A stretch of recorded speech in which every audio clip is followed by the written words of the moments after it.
Hello friends, welcome back Spain news channel நண்பர்களே. Breaking நியூஸாக யார்கிட்ட உங்கள் ஆட்டமெல்லாம் டாஸ்மாக் கடைகளுக்கு பறந்த புதிய உத்தரவால் இப்போ அடுத்த ஒரு ஆட்டமானது இப்போ ஆரம்பமாயிருக்கு. முதல்வர் விஜயுடைய அதிரடி அறிவிப்பால் டாஸ்மார்க்கெல்லாம் அப்படியே ஆடி போயிருக்கு. தமிழகத்தில் அவர் ஜெயிச்ச முதல் செய்த விஷயமே டாஸ்மார்க்கெல்லாம் பலது மூடணுங்கிறது தான். மெயினாக கோவில்கிட்ட இருக்கிறது, அதுக்கப்புறம் மெயினாக மக்கள் நடமாட்டம் அதிகம் இருக்கக்கூடிய பஸ் ஸ்டாண்டு, அப்புறம் கல்லூரி பள்ளி இந்த மாதிரி இடங்களில் இருக்கக்கூடிய டாஸ்மார்க்கை உடனடியாக காலி செய்ய உத்தரவு பிறப்பித்திருந்தார். அதை தொடர்ந்து டாஸ்மார்க்கெல்லாம் நிறைய மூடப்பட்டு இருந்தது. ஆனால் தமிழகத்துக்கு டாஸ்மார்க்கில் தானே நிறைய வருமானம், அதை இப்படி மூடுறீங்களேன்னு சொல்லி ஒரு பக்கம் நிறைய கேள்வி எழுப்பப்பட்டது. ஆனாலும் அதெல்லாம் பொருட்படுத்தாமல் நிறைய விஷயங்களை தமிழக முதல்வர் செய்துட்டு வந்துட்டு இருந்தார். இந்த ஒரு சூழ்நிலையில் டாஸ்மாக் கடைகளுக்கு இப்போ அதிரடி ஒரு உத்தரவு பரவிருக்கு. அதுதான் இன்னும் வரவேற்கக்கூடிய விதமாக அமைஞ்சிருக்கு. அப்படி என்ன முதல்வர் விஜயுடைய அதிரடி அறிவிப்பு அப்படிங்கிறது தான் இந்த வீடியோவில் சொல்ல போகிறேன். ஸோ அது என்ன அறிவிப்பு அப்படிங்கிறத சொல்கிறேன். அது உங்களுக்கு கரெக்டாக இருந்ததுன்னா கண்டிப்பாக கமெண்டில் அவர் செய்தது கரெக்டு தான் அப்படிங்கிற மாதிரி கமெண்ட் பண்ணுங்கள். சரி வாங்க, அவர் அறிவித்த அந்த அறிவிப்பு என்னங்கிறத பார்க்கலாம். தமிழகத்தில் கள்ள சந்தையில் மது விற்பனையை கட்டுப்படுத்த முதல்வர் விஜய் புதிய அதிரடி உத்தரவுகளை பிறப்பித்துள்ளதாக தாள்கள் வெளியாகி வைரல் ஆயிட்டு இருக்குங்க. மாநிலம் முழுவதுமே தீவிர கண்காணிப்பை மேற்கொள்ளவும் சட்டவிரோத மது விற்பனை முற்றிலுமாக தடுக்கவும் அதிகாரிகளுக்கு அறிவுறுத்தப்பட்டுள்ளதாக தாள்கள் இப்போ கூறப்பட்டுருக்கு. அதன்படி ஒவ்வொரு மண்டலத்திலுமே 24 மணி நேரமும் கண்காணிப்பு பணிகளை மேற்கொள்ள வேண்டும் என்று உத்தரவிடப்பட்டுள்ளது. குறிப்பாக சட்டவிரோதமாக மது விற்பனை நடைபெறக்கூடிய இடங்களை கண்டறிய போலீசார் சாதாரண உடையில் ரோந்து செல்ல வேண்டும் என்று தெரிவிக்கப்பட்டுள்ளது. அதே போல கள்ளசந்தை மூலம் மது விற்பனை செய்யப்படுவதாக வரக்கூடிய தாள்களை உடனுக்குடனே சரிபார்க்க போலீசாருக்கு அறிவுறுத்தப்பட்டுள்ளது. இதற்காக மப்டி போலீசார் இரவு நேரங்களில் தீவிர நோந்து பணியில் ஈடுபட வேண்டும் என்று வலுவாக கூறப்பட்டிருக்கு. இதனால் முக்கிய நகரங்கள் மட்டுமல்லாமல் புறநகர் மற்றும் கிராமப்புறங்களில் கண்காணிப்பு அதிகரிக்கப்பட உள்ளது. சட்டவிரோத விற்பனையில் ஈடுபடுபவர்களுக்கு எதிராக கடுமையான நடவடிக்கை எடுக்கப்படும் எனவும் எச்சரிக்கை விடுக்கப்பட்டிருக்கு. இந்த ஒரு நியூஸ் இப்போ வெளியாகி ட்ரெண்டிங்கில் போயிட்டு இருக்கிறதுனால நிறைய குடும்ப பெண்கள் ரொம்பவே ஹாப்பியாக கமெண்ட் பண்ணுறாங்க. அதாவது இந்த மாதிரி ஒரு விஷயத்தை கொண்டு வரணுங்கிறது தான் எங்களுடைய பல நாள் கனவு, அந்த கனவை நீங்கள் நிறைவேற்றிட்டீங்க அப்படிங்கிற மாதிரி இந்த ஒரு நியூஸை சமூக வலைத்தளங்களில் வெளியாக்கி வைரல் ஆகிட்டு இருக்காங்க. ஆக்சுவலி இந்த தாள்களை நீங்கள் கேட்கும்போது இது உங்களுக்கு வரவேற்கத்தக்க விதமாக அமைஞ்சிருந்ததுன்னா கண்டிப்பாக கமெண்டில் தெரிவிங்க. அதே போல் இன்னும் தொடர்ந்து நிறைய கட்டுப்பாடுகள் இதுக்கு விதிக்கப்பட்டிருக்கு. ஸோ அதெல்லாம் என்னென்ன அப்படிங்கிறத சொல்கிறேன், அதையும் தெரிஞ்சுக்குங்க. இரவு 10 மணிக்கு மேலே மதுபான கூடங்களில் யாரும் தங்க அனுமதிக்க கூடாது என்று முதல்வர் உத்தரவிட்டுள்ளதாக தாள்கள் இப்போ சூப்பராக வெளியாயிருக்கு. நேரம் முடிந்தவுடன் வாடிக்கையாளர்களை உடனுக்குடனே வெளியே அனுப்ப வேண்டும் என்று அறிவுறுத்தப்படுது. பார் மூடப்பட்டதை உறுதி செய்ய சம்பந்தப்பட்ட அதிகாரிகள் புகைப்படம் எடுத்து உயர் அதிகாரிகளுக்கு அனுப்ப வேண்டும் என்று தெரிவிக்கப்படுது. இந்த புதிய நடவடிக்கைகள் மூலம் கள்ளசந்தை மது விற்பனையை கட்டுப்படுத்த அரசு தீவிரமாக முயற்சி செய்து வருவதாக கூறப்படுது.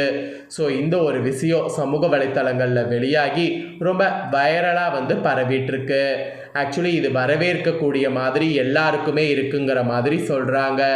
ஏன்னா இந்த இது விற்பனையால் தான் பல குடும்பங்கள் இன்றளவுக்கு கஷ்டப்பட்டுட்டு இருந்தது. அது இப்போ முடிவுக்கு வரும்போது கண்டிப்பாக பார்த்தீங்கன்னு வச்சுக்கோங்களேன், எல்லாருக்குமே மகிழ்ச்சி இருக்கும். ஸோ இது தொடர்ந்து கரெக்டாக செயல்படணும் அப்படிங்கிறது தான் எல்லாருடைய விசேஷமே. ஸோ பார்க்கலாம் என்ன நடக்குது அப்படின்ட்டு. இதை தொடர்ந்து விஜய் ஜெயித்ததுக்கு இங்கே ஏன் குதிக்கிறீங்க என்று ஒரு பெரிய ஒரு விஷயமானது இப்போ வெடிச்சிருக்கு. ஸோ அது என்ன அப்படிங்கிறத சொல்கிறேன். ஆக்சுவலி இந்த ஒரு விஷயமும் தற்போது சமூக வலைத்தளங்களில் ட்ரெண்ட் ஆகிட்டுருக்கு. ஸோ அதையும் நீங்கள் தெரிஞ்சுக்கணுங்கிறதுனால தான் இந்த வீடியோவில் அந்த நியூஸையும் சொல்கிறேன். ஸோ அது என்ன நியூஸ் அப்படிங்கிறத வாங்க பார்க்கலாம். தமிழகத்தில் நடிகர் விஜய் கட்சி தொடங்கி முதலமைச்சர் ஆகிவிட்டார் என்பதற்காக என்னையும் அவரோடு ஒப்பிட்டு ஆந்திராவில் தனித்து போட்டியிருக்க வேண்டும் என்று கூறுவது தவறானது என ஆந்திர பிரதேச துணை முதலமைச்சரும் ஜனஜன கட்சியின் தலைவருமான பவன் கல்யாண் தெரிவித்திருக்கிறார். தற்போது இவர் தெரிவித்த இந்த ஒரு விஷயம்தான் சமூக வலைத்தளங்களில் பேசும் பொருளாக மாறியிருக்கு.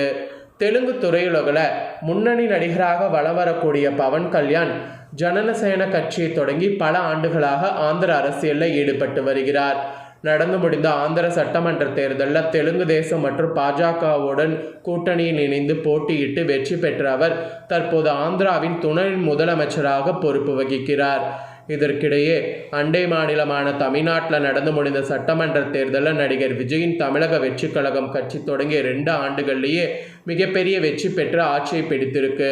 விஜய் முதலமைச்சராக பொறுப்பேற்றதை தொடர்ந்து ஆந்திராவின் பவன் கல்யாணுக்கு அவரது ஆதரவாளர்கள் மற்றும் பொதுமக்களிடமிருந்து புதுவிதமான அழுத்தங்கள் வர தொடங்கியிருக்கு. இது குறித்து ஜனசேன கட்சியின் தலைமையகத்தில் தொண்டர்களிடையே உரையாற்றிய பவன் கல்யாண் மனம் திறந்து பேசினார். அவர் என்ன கூறியிருக்கிறார்னா, தமிழ்நாடு தேர்தல் முடிவுகள் வெளியாகி தம்பி விஜய் முதலமைச்சரான இருந்தது மக்கள் என் மீது கடுமையான அழுத்தத்தை கொடுத்து வராங்க. அண்டை மாநிலத்தில் ஒரு நடிகர் கட்சி தொடங்கி தனித்து போட்டியிட்டு முதலமைச்சராகிவிட்டார். உங்களுடைய ஜனஜன கட்சியும் ஆந்திராவில் தனித்து போட்டியிட்டு நீங்களும் முதல்வர் ஆகியிருக்க வேண்டும் என்று பலரும் எனக்கு தொடர்ந்து குறுஞ்செய்திகளை அனுப்பி வராங்க. இது எப்படி இருக்கிறது என்றால், ஒரு தெலுங்கு பழமொழியைப் போல அடுத்த வீட்டு திருமணத்திற்காக அந்த வீட்டுக்கு சம்பந்தமே இல்லாத சிறுவர் சிறுமிகள் உற்சாகமடைவது போல இருக்கிறது. தமிழ்நாட்டின் அரசியல் குழுவும் ஆந்திர பிரதேசின் அரசியல் குழுவும் முற்றிலும் மாறுபட்டவை. கடந்த 2019ஆம் ஆண்டு சட்டமன்ற தேர்தலில் நான் ஆந்திராவில் தனித்து போட்டியிட்ட போது இதே மக்கள் எனக்கு என்ன செய்தார்கள்? அப்போது என்னை யாரும் ஆதரிக்கவில்லை. அமைச்சர்கள் உட்பட யாரும் கூட என்னுடன் வந்து நிற்கவில்லை. தேர்தல் வியூகங்கள் என்பவை அந்தந்த மாநில சூழலுக்கு ஏற்பவே வகுக்கப்படும் என்றார். மேலும் தமிழக முதல் விஜயின் அசாத்திய வெற்றியை குறிப்பிட்ட ஆந்திர துணை முதல்வர் பவன் கல்யாண் தற்போதைய அரசியல் யதார்த்தங்களை பேசியிருப்பது இரு மாநில அரசியல் வட்டாரங்களில் பெரும் விவாதத்தை ஏற்படுத்தியிருக்கு. ஆக்சுவலி இந்த நியூஸும் சமூக வலைத்தளங்களில் வெளியாகி வைரலாக பரவிட்டுருக்கு. ஆக்சுவலி இங்கே ஜெயிச்சதை அங்கே போய் வந்து கேட்கக்கூடாதுங்கிறது தான் அவருடைய குற்று. அவருடைய குற்று கரெக்டாக இருந்ததுன்னா கண்டிப்பாக வந்து கமெண்டில் தெரிவிங்க. ஸோ அங்கு வந்து நடக்கக்கூடிய அரசியல் வேறு, இங்கே நடக்கக்கூடிய அரசியல் வேறு, ரெண்டையுமே வந்து கன்ஃபியூஷன் பண்ணக்கூடாதுங்கிறது தான் பொதுவாகவே சொல்லப்படுது. ஸோ இந்த ஒரு நியூஸ் தான் சமூக வலைத்தளங்களில் வெளியாகிருக்கு. ஸோ இதெல்லாம் உங்கள் ஃப்ரெண்ட்ஸ் ஃபேமிலியில் இருக்கிறவங்க பார்க்கணுன்னு நினச்சிங்கன்னா கண்டிப்பாக வீடியோ லைக் பண்ணி உங்கள் ஃப்ரெண்ட்ஸ் ஃபேமிலிக்கு ஷேர் பண்ணுங்கள். உங்கள் ஃப்ரெண்ட்ஸ் ஃபேமிலியில் இருக்கிறவங்களும் வீடியோ பார்க்கட்டும், அவங்களும் இந்த முக்கியமான நியூஸ் எல்லாம் தெரிஞ்சுக்கிட்டோம். இதே போல் புதிய அப்டேட்டான நியூஸ் இன்னும் நிறைய வரும். அதை எல்லாமே உடனுக்குடனே தெரிந்து கொள்ள மறக்காமல் நம்ம சேனலை சப்ஸ்கிரைப் பண்ணுங்கள், கூட பெல் பண்ண ப்ரெஸ் பண்ணுங்கள். அதை பண்ணிட்டீங்கன்னா இனி நான் போகிற மற்ற அப்டேட்டான எல்லா வீடியோஸும் உடனுக்குடனே தெரிந்து கொள்ளலாம். ஸோ மறக்காமல் பண்ணுங்கள். சுவாரஸ்யமாக வேறொரு வீடியோவில் உங்களை சந்திக்கிறேன். நன்றி, வணக்கம்.